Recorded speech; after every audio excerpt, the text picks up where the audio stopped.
നിങ്ങൾ അള്ളാഹുവിന്റെ വഴിയിലായി ജീവിക്കുമ്പോൾ, അള്ളാഹു ഇഷ്ടപ്പെട്ടതുപോലെ ജീവിക്കുമ്പോൾ, നിങ്ങളുടെ കുടുംബം ഒന്നാകെ സ്വർഗത്തിലേക്ക് പോകണമെന്ന് കൊതിയോടുകൂടെ ജീവിച്ചാൽ ആ ജീവിതത്തിലൂടെ അള്ളാഹു നിങ്ങളുടെ വീടുകളിൽ സന്തോഷം തരും. അള്ളാഹു നിങ്ങൾക്ക് ചിരി തരും, പുഞ്ചിരി തരും. അള്ളാഹു ആണല്ലോ ചിരിപ്പിക്കുന്നത്. മറിച്ചാണ് നിങ്ങൾ പോകുന്നതെങ്കിൽ നിങ്ങളെ കരയിപ്പിക്കുന്നതും അള്ളാഹുവാണ്. ചിരിയും കരച്ചിലും അള്ളാഹു ചെയ്യുന്ന പണിയാണ്. എന്തൊരു അത്ഭുതമുള്ള ആയത്താണ് അത്. സൂറത്തുൻ നജ്മിലല്ലേ അത്.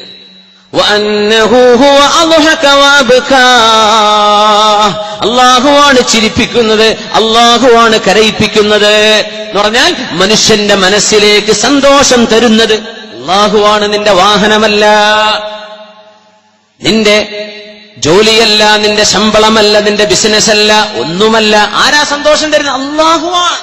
അള്ളാഹുവാണ് സന്തോഷം തരുന്നത്.